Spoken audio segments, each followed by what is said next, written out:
Thank you, President Ashley. Subbing in for John today. They were looking for somebody that looked close to John, and I think I was the closest.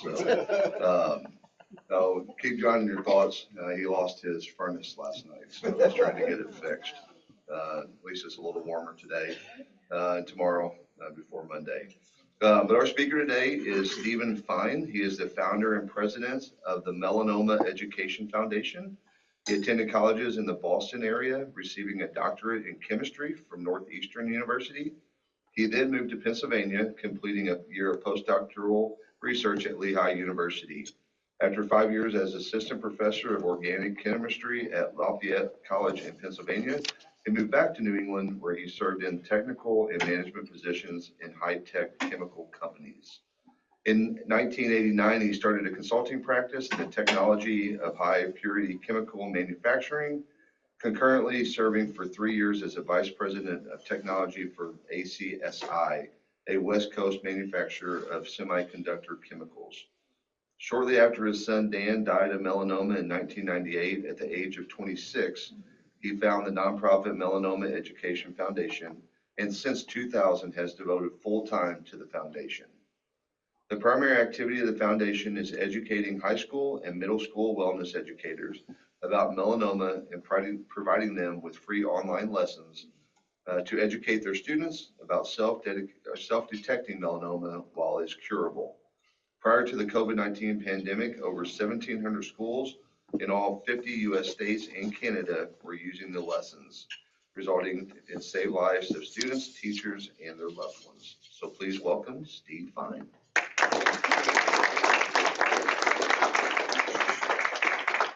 Thank you very much for having me, and bear with me while I close a couple of windows here and then boot up the PowerPoint.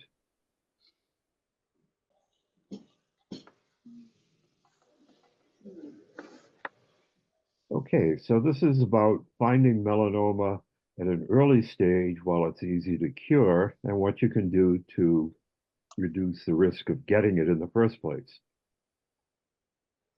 Give you a very brief history of the organization, show you some photos of young people who lost their lives to melanoma, talk about the 3 common skin cancers, but focus on melanoma because it's the most serious of them, talk about the role of ultraviolet radiation in causing melanoma, and if time permits, be happy to answer questions.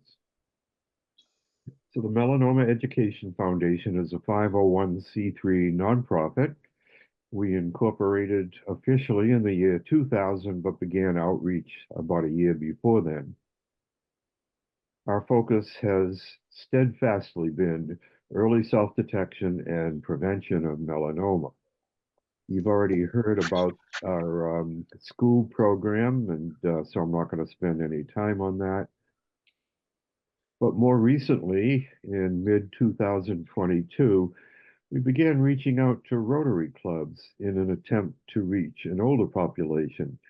So we have spoken to Rotary clubs in Eastern, Atlantic, and Central time zones, both in the US and Canada.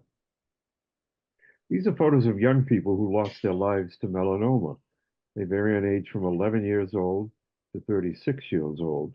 My son Dan was 26. Most cancers are diseases of aging, but melanoma is an exception. It can strike from preteen to elderly. There are 3 common skin cancers: basal cell carcinoma, squamous cell carcinoma, and melanoma. The 2 carcinomas usually don't affect people much under age 40. They are usually not fatal. They mostly occur on chronically sun-exposed areas of the skin. And although they're common throughout the US, they're even more common in the Sunbelt states. Melanoma is in a class by itself. You can develop it as young as preteen. If you don't find it early enough, it can be fatal. It can occur anywhere on the skin, even areas that have never been exposed to sunlight. And unlike the 2 carcinomas, the incidence of melanoma in the more northern US states and in Canada is not much different from that in most of the US Sunbelt states. Basal cell carcinoma is the most common of all cancers worldwide. and it usually looks like a pink or a flesh-colored nodule. Sometimes they may be cratered, which you can see in this example. The good news is they grow slowly, they're almost never fatal, but they can grow faster beneath the skin than above the skin, so you're better off dealing with them sooner rather than waiting. Squamous cell carcinoma is more serious. It usually looks like a dry, scaly, slightly raised red patch that either bleeds or has a scab, as this one does. They originate from a precursor lesion called actinic keratosis, which is very common in sun-sensitive individuals. The appearance of an actinic keratosis is similar to what you see here, except there's no scab. Most actinic keratoses don't go on to become squamous cell carcinoma. These tumors usually do not metastasize like melanoma, but if they're located over or close to a vital organ, the tumor can grow, and if it reaches into that organ, it becomes much more serious. They usually grow at a slow to moderate rate, but when they're located on the lips, they grow faster. Turning to melanoma, the American Cancer Society predicted over 200,000 new cases in the US in 2024. That made it more than 5 times as prevalent as new HIV/AIDS infections. The irony of that is that almost every high school student in the country graduates knowing about HIV and AIDS, but relatively few know about melanoma, in spite of the fact that it's much deadlier and that it can affect them while they're young. On average, somebody in the US loses their life to melanoma once every hour, and 25% of new melanoma patients are under the age of 40. From the mid-20s to the late 20s age group, melanoma is the most prevalent of all cancers.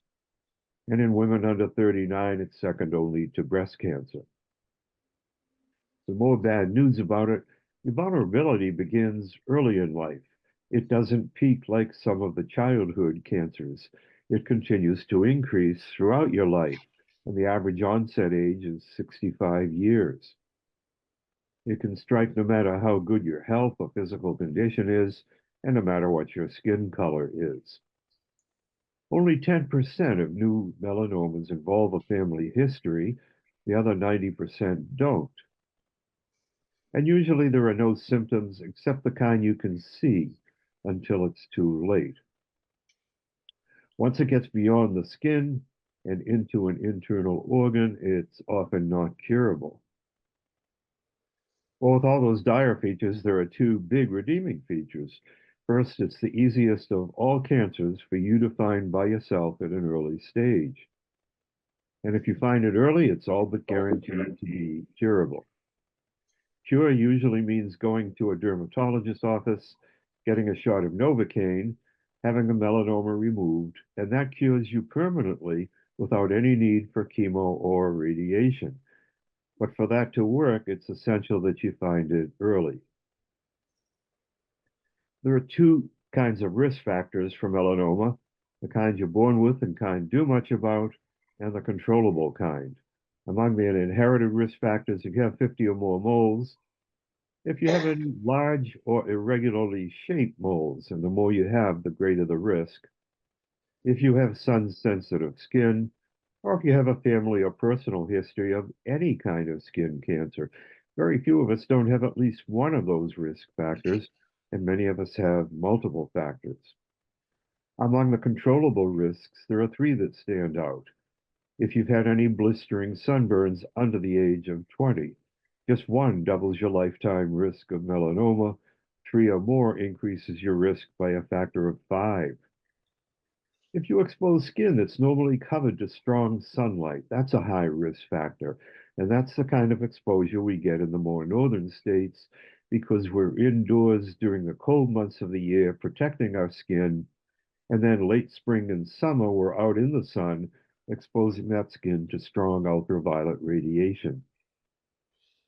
The worst thing you can do to get melanoma is to use tanning beds regularly, and I'll speak more about that in a while. In general, the lighter your skin, the greater your lifetime risk of melanoma.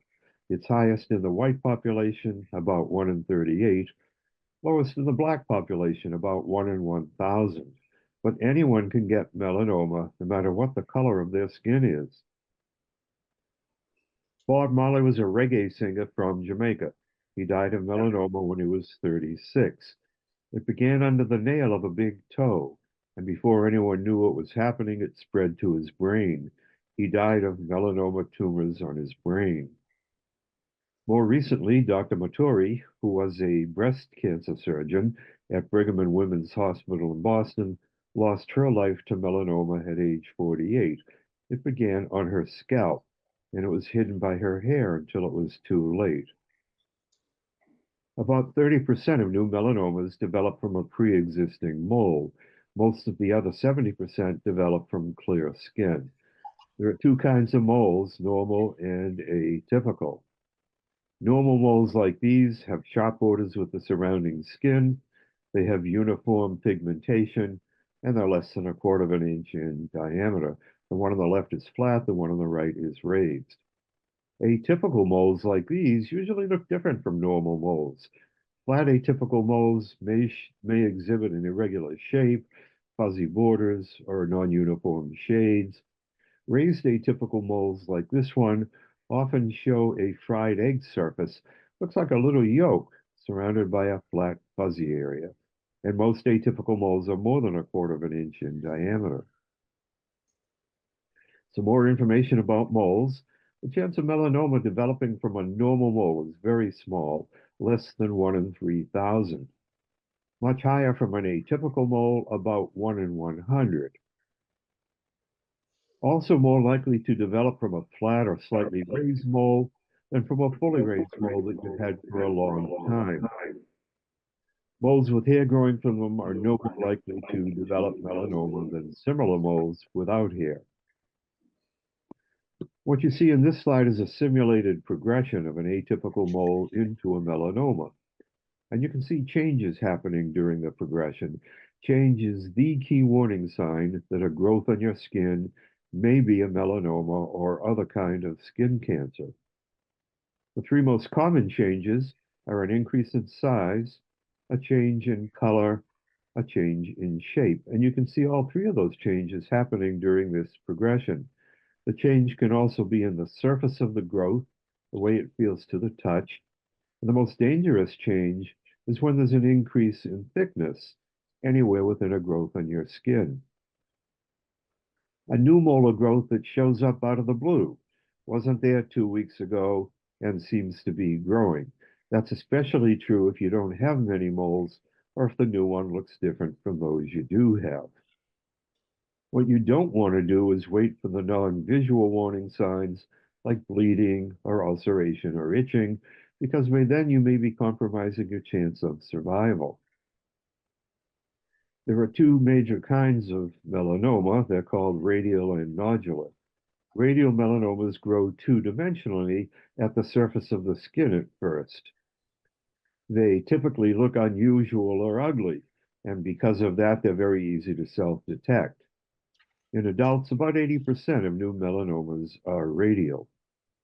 Nodular melanomas grow mostly downward beneath the skin.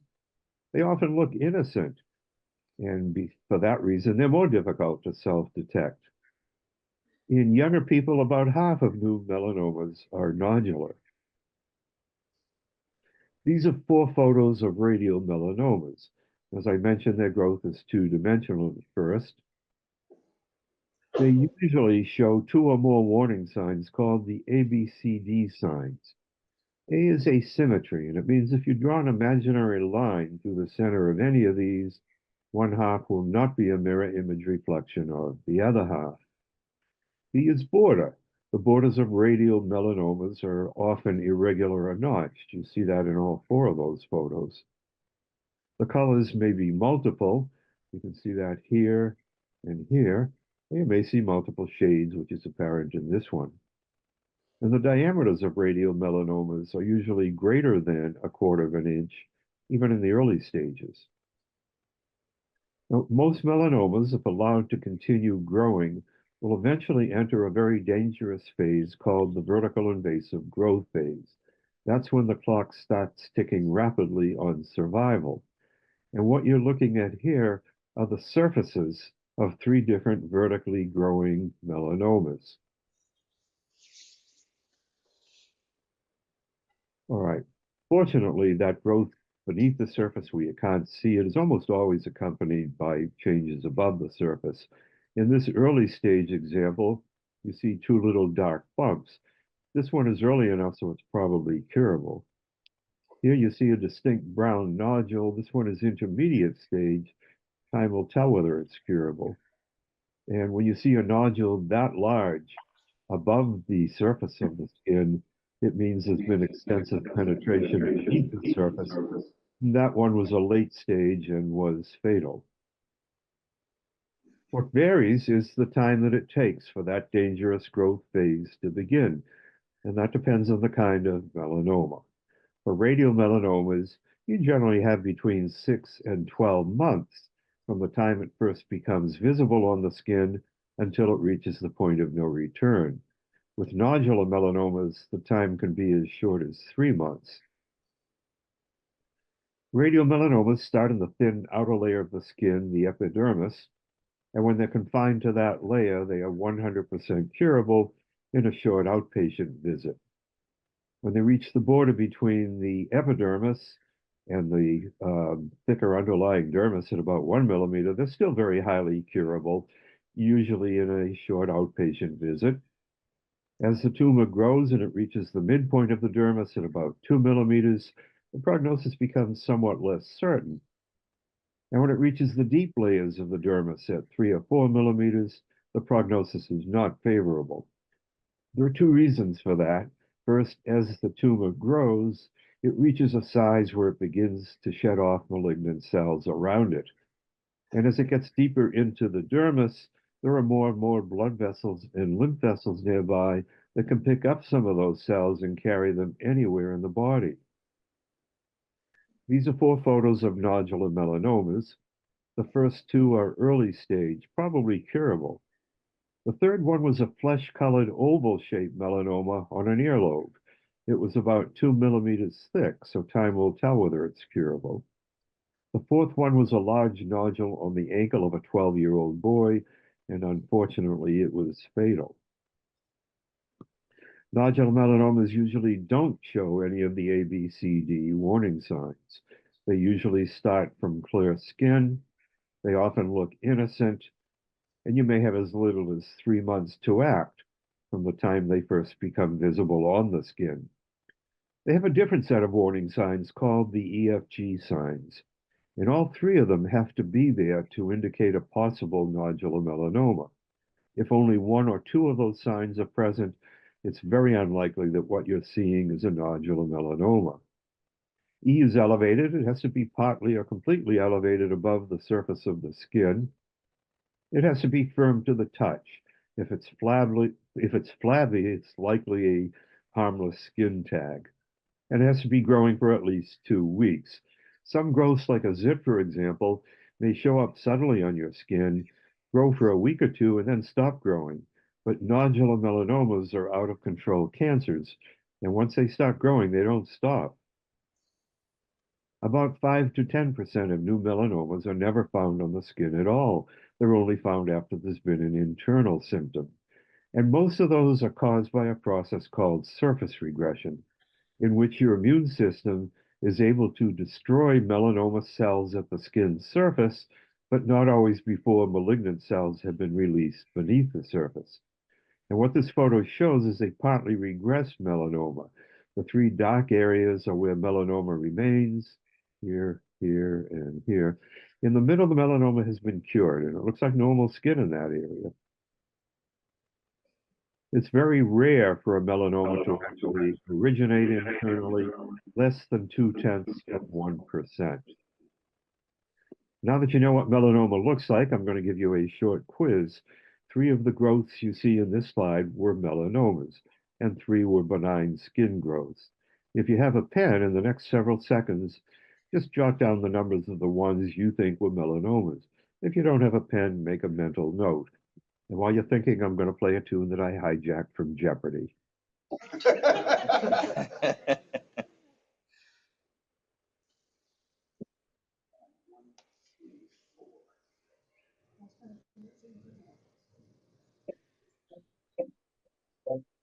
I'm going to show you the ones that were melanomas. They'll be indicated by red arrows, and I'll bet you're going to be surprised by some of these.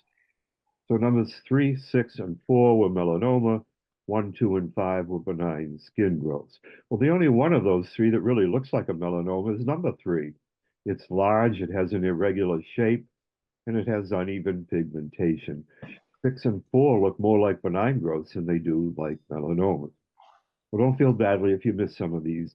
This is a trick question. I withheld important information from you. And that information was what any of these looked like a month or two before these photos were taken. Appearance alone is not always enough to clue you into the existence of a possible melanoma. You also need to know the history of growths on your skin. And the only way you can get that is to self-examine your skin growths regularly. And I'll show you a way you can do that shortly. The most surprising one to me was number 4. It was on the big toe of a patient who asked the dermatologist whether it should be removed. The dermatologist said it has sharp borders with the surrounding skin. It has even pigmentation, and it's a little less than a quarter of an inch in diameter. So keep an eye on it, but if it doesn't change, you don't need to be concerned. The patient said, I think it's been getting gradually larger over the past month or two. I'd feel better if you removed it.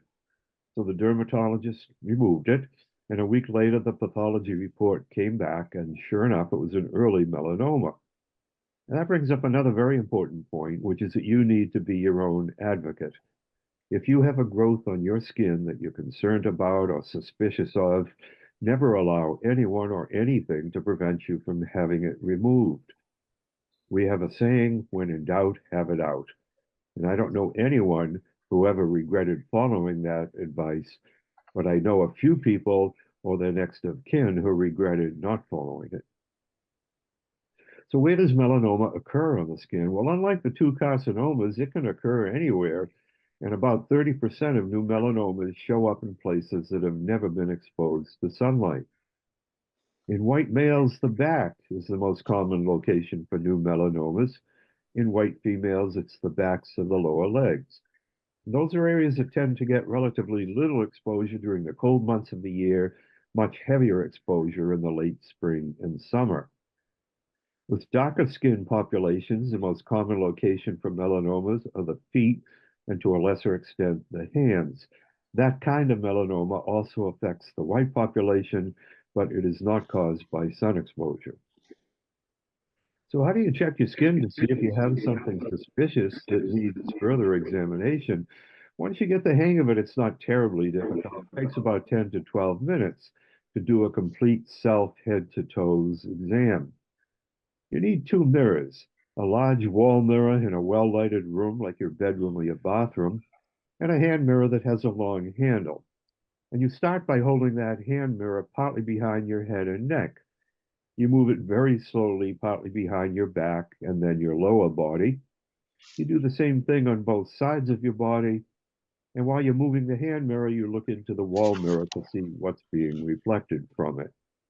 You may need a hairbrush or dryer to part your hair and check your scalp, and you will need a flashlight to illuminate poorly lighted areas of your body.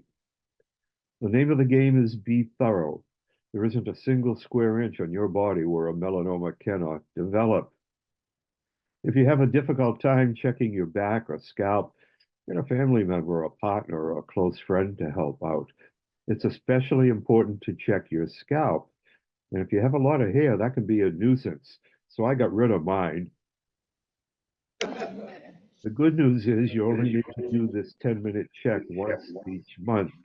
But people who do it don't die from melanoma. So it's free insurance for something that could easily save your life. Now, what do you do if you find something suspicious during your exam?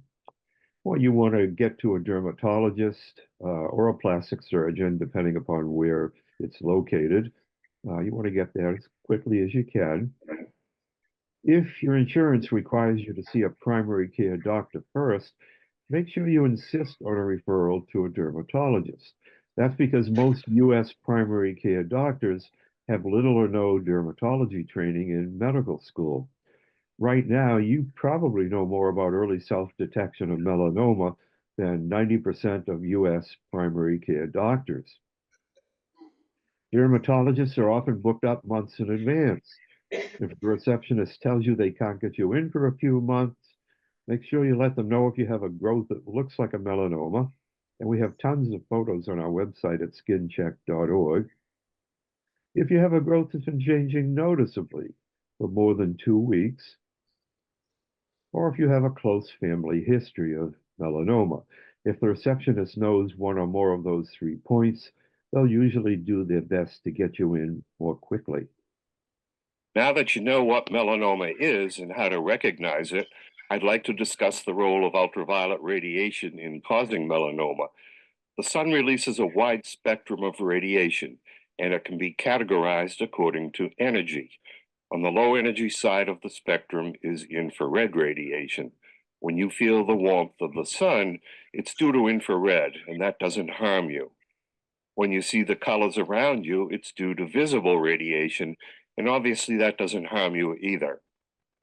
As you move toward the higher energy end of the spectrum, the next kind of radiation is ultraviolet A and ultraviolet B, and they are definitely harmful. If you go even further, you have high energy ultraviolet C and X radiation. Fortunately, that radiation is absorbed by the atmosphere and doesn't reach the surface of the Earth. There are two kinds of ultraviolet radiation that reach the surface of the Earth. Both of them increase your risk of melanoma and other skin cancers. The first is ultraviolet B or UVB, and it burns the skin. When you buy a sunscreen, the SPF rating refers to how well it protects your skin from UVB if the sunscreen is properly applied. That's a big if, by the way. UVA doesn't burn your skin, but it penetrates more deeply into it, and it can cause DNA changes within the genes of the cells of your skin. You get primarily UVB radiation from the sun and primarily UVA radiation from tanning lamps, but both sources emit both kinds of radiation. The worst thing you can do to get melanoma is to use tanning beds regularly. And that's because the deep penetrating UVA radiation from tanning lamps is more than 10 times stronger than it would be from the same time in the sun. If you're under 35, every time you use a tanning bed, you're increasing your lifetime melanoma risk by 22%. And if you're under 30 and you use them 10 times or more in a year, you're increasing your risk by a factor of 8. Well, what do you do if you want to get a natural looking tan, but without increasing your risk of skin cancer? There's only one option, and that's use a sunless tanner. The sunless tanners have dyes in them that are only absorbed by dead skin cells. We all have a layer of dead skin cells on the outer edge of our skin, and we shed them off every week or 10 days or so. Well, you can't hurt or kill anything that's already dead, and these dyes are not absorbed by living cells. Two options for getting a sunless tan. The most effective, but also more time-consuming option is to buy an over-the-counter product and apply it yourself. If you're in a hurry, you can try using a spray tanning booth. Now, many people will tell you that using a sunless tanner often results in an unnatural orange color. That's only true if you use too dark a tanner for your skin. The trick is to choose one that's just a little darker than your normal skin color and build up your tan over a few applications rather than trying to do it all at once with a dark tanner. There's a very good nonprofit site called sunless.com that asks questions about your skin, and based on your answers, it recommends specific sunless tanners that it thinks may be effective for you. These photos show a young lady who has what we call type 1 skin, very pale white skin, never tans, burns on even slight exposure to sunlight. And the bottom photo shows what she looks like after a few self-tanning applications. Well, how do you protect yourself from the sun? Not a good idea to depend on sunscreen alone. When you choose one, look for one that's labeled broad spectrum, because that has ingredients that block both UVA and UVB. If you're confused by reading all the ingredients in a sunscreen label, you can't go wrong by finding one that has zinc oxide in it. Zinc oxide is an excellent broad spectrum protectant.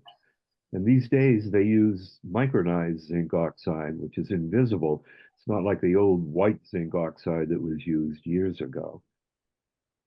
We recommend using a sunblock stick rather than liquid sunscreen on the most exposed parts of your face, which are your nose, your lower lips, your upper cheeks, and the tops of your ears. The ingredients in a sunblock stick won't run into your eyes or mouth like a liquid sunscreen may sometimes do. Good idea to combine the use of sunscreen with protective clothing. And the best protective clothing has what we call a UPF rating of 50 or 50 plus. UPF is the same as SPF, except it only applies to fabric. A hat with a wide brim that goes all the way around your head so that you protect your ears and your neck as well as your forehead, and sunglasses that are labeled 100% UV protection. Not a good idea to be out in the sun between the peak hours of 10 a.m. to 4 p.m. when intensity is the greatest. And you need to protect yourself against reflected sunlight. You can be under a beach umbrella or in the shade, and sunlight reflecting off of light surfaces like the ones you see here and then onto your skin can result in very significant damage to your skin. Also, UVA radiation can penetrate clouds to a much greater extent than visible light. So you need to use sun protection even on a cloudy day. And also cold weather doesn't protect you. Well, how do you choose and apply sunscreen? Unfortunately, the SPF rating of a sunscreen is far less important than how heavily it is applied, and very few of us apply it heavily enough. Most of us apply between 1/4 and 1/2 of the amount of sunscreen needed to get the benefit of the rated SPF. Well, if you have an SPF 100 sunscreen, the highest you can get, and you only apply 1/4 of the needed amount, then the true SPF you're getting is the fourth root of 100, which is 3.1. If you apply half of the amount, it's the square root of 100, which is 10. Now, what I'd like you to do is pretend you're out in the sun in a swimsuit and hold out one of your hands, cup it as deeply and tightly as you possibly can. If you can do that now, go ahead and do it.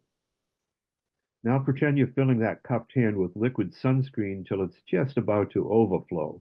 That's the amount of sunscreen you need to apply initially if you're out in the sun in a swimsuit. And you need to reapply that same amount at least once every 2 hours, anytime after your towel dry, whenever you come out of the water, and anytime that you're sweating heavily. So an average adult spending a full day in the sun in a swimsuit should go through a complete 6-ounce container of sunscreen by themselves during that day. And I'll bet none of you use that much or know anyone who does. And if that's the case, welcome to most of the population, because we're deceiving ourselves into thinking we're getting much more protection from sunscreen than what we are really getting. The final slide is about vitamin D. It's an essential vitamin. You probably know that one way of getting it is to expose your skin to sunlight. That's not the only way of getting it. Vitamin D begins with a natural chemical called dehydrocholesterol, which is present in all human skin. When dehydrocholesterol is exposed to UVB radiation, it's converted into vitamin D3. And that's exactly the same vitamin D3 you get by taking a vitamin D3 supplement. No difference in any respect. So you don't need sunlight to get vitamin D3, and the supplements are actually a much more effective way of getting it than sun exposure is. Vitamin D3 is not vitamin D. It's a precursor. In the liver, it's converted into hydroxyvitamin D3. And then in the kidneys, that's further converted into dihydroxyvitamin D3. And that's what vitamin D really is. It's dihydroxyvitamin D3. So I'm going to stop sharing now and invite you to ask questions. And don't be shy. I like getting questions.